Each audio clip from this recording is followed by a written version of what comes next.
In this edition of City News, find out why El Camino wants a yes vote on the November ballot.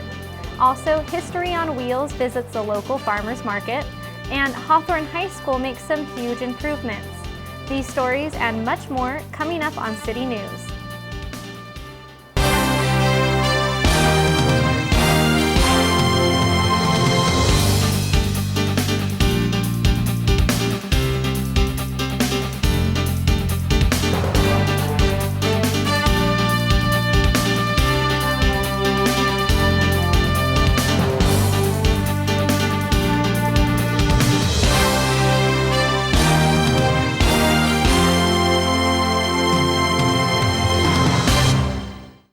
Hello and welcome to City News. I'm Margaret Sharp.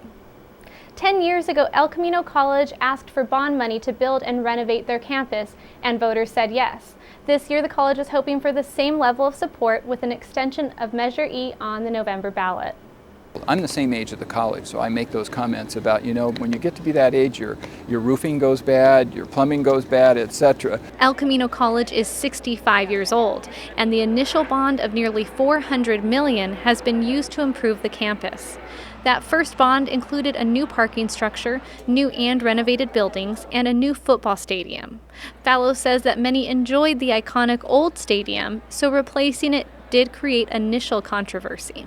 Now what we're doing is we're using land more effectively. We're putting a track inside a stadium so it has multiple uses, and now the coaches are some of our greatest supporters. If voters pass the Measure E extension this November, El Camino College will get an additional $350 million for further projects. The money in both the 2002 and 2012 cases can only be used for facilities, not salaries or pension. The stadium, math, business, and allied health building are both still under construction and are covered by the first bond. As distinguished from the proposed 2012 bond, which will have another different set of buildings completed. Those will be the arts, the sciences, and the student services buildings. Property owners in the district will pay a higher price on taxes if the measure goes through. So you're only going to see an increase about $21 throughout the entire construction of both the 2002 bond and the 2012 bond. $21 a year is a pretty good deal, we think, for the opportunity to continue to have this support for students in our area. The voters who will decide this issue include residents of Hawthorne, El Segundo, Inglewood, Lawndale, and Lenox. For more information about Measure E, go to www.smartvoter.org. The percentage of students passing the California High School Exit Exam, or CASE, has been on the rise. Jennifer Murillo has more. A higher student-to-teacher ratio didn't stop Hawthorne High School from having one of the largest improvements here in the South Bay last year.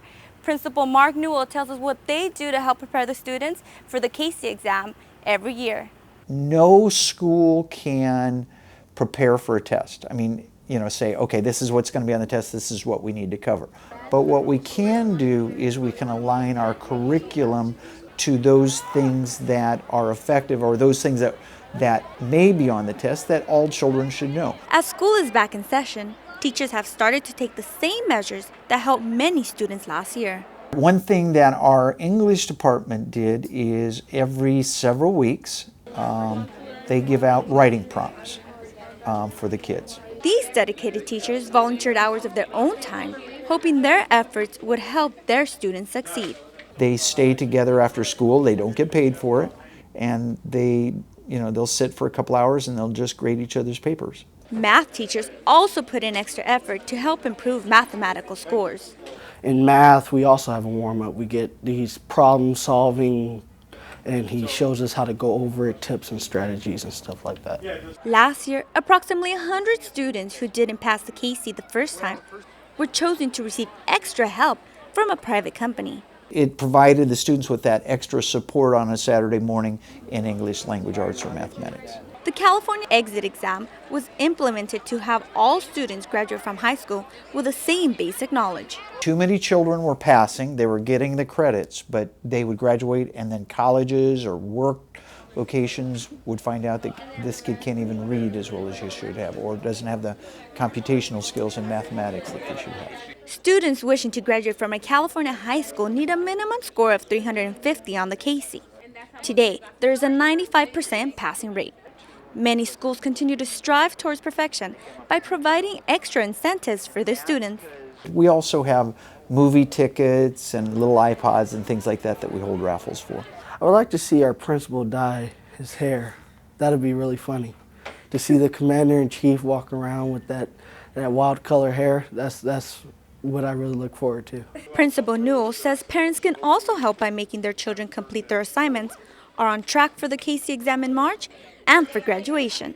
For HCTV, I'm Jennifer Murillo. If you would like more information on the exam, you can visit www.cde.ca.gov. Thanks in part to a bond measure of almost $100 million, 3 schools in the Centinela Valley Union High School District are getting upgrades and new buildings. Hawthorne High School is one of the lucky ones getting a much-needed makeover. It's time that the schools modernize because it's 60 years old. By the time construction finishes, a new science center, an engineering building, and media center will open for students.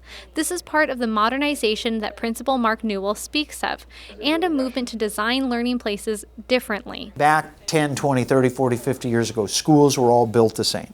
And they were built for the way that the adults wanted to see the schools built. But now, Newell says schools are built with students in mind. They like the open areas. They like being able to study in groups outside. They like an environment that is not just 4 walls and you walk from one room to the next room. The first phase of construction is slated to end by fall 2013, when a new science center will be revealed, creating a hands-on environment. That's what our goal is to provide for our students, so they can explore more, enrich more, go online more, do more experiments, dissections, depending on their subject area. Students are looking forward to getting hands-on time in the Science Center.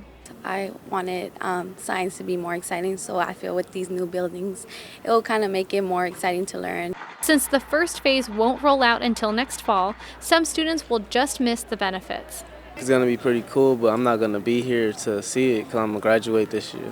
Although Devon won't be there to see the doors open to the Science Center, the improvements will still be something to be proud of. It's going to make me feel good that I came from this school. As the Science Center opens its doors next fall, construction will begin on the new engineering building. Coming up next on City News, nearly 2,000 members of the community gathered at Dana Middle School. Find out why. Plus, a health clinic in Hawthorne is providing free relief for those suffering from a common disease. There's more ahead. We'll be right back. This is one amazing truffula tree. Can you imagine a place where these grow everywhere? Yes, it's called the forest, a magical place to enjoy with your family.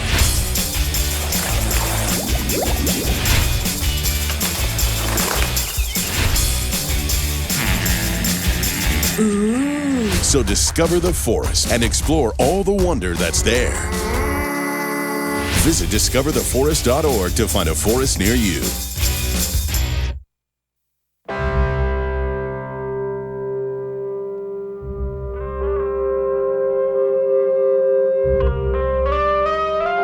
$7,000 high school students drop out every school day. That's a line of desks more than 4 miles long. We can keep students in school. Visit boostup.org and take the first step.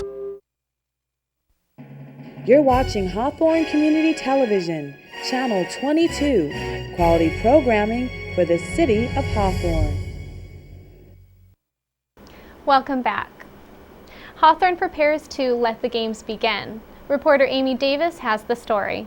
In Hawthorne, the temperature reached into the 90s over the weekend, but that didn't stop people from coming out to celebrate the new season of the very popular sport, soccer.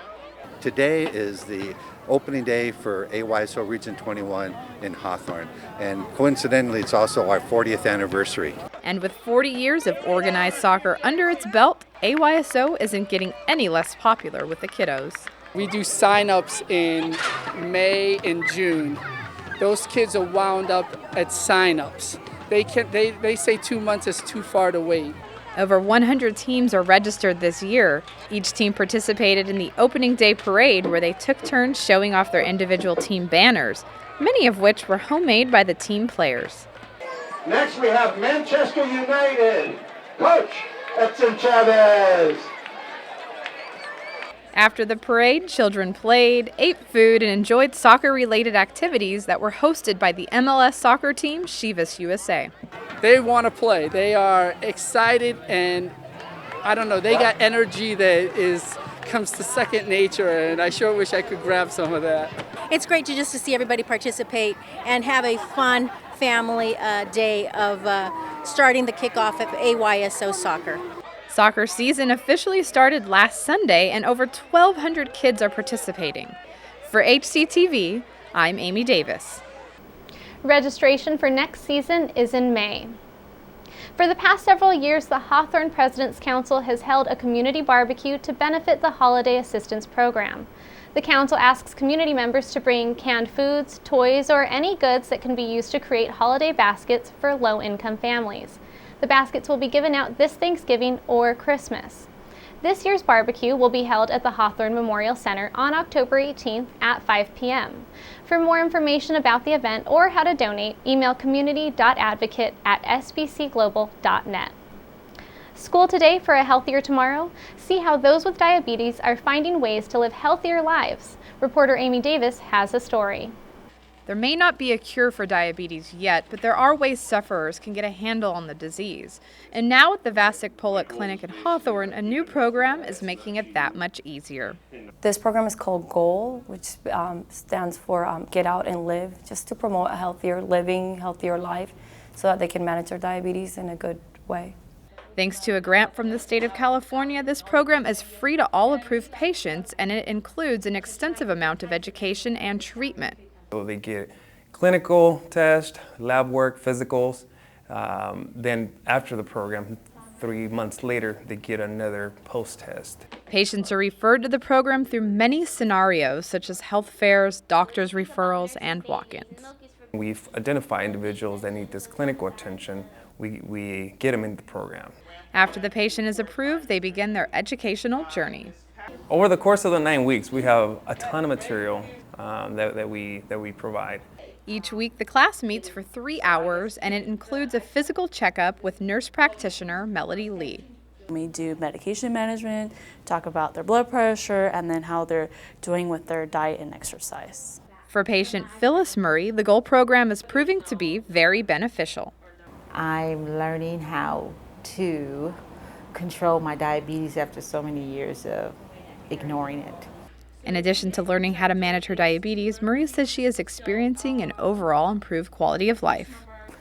I come here and I talk to these ladies and gentlemen, and it's just like the best, because I'm at home. I can say whatever. Diet and nutrition are also a key part of the GOAL program's curriculum.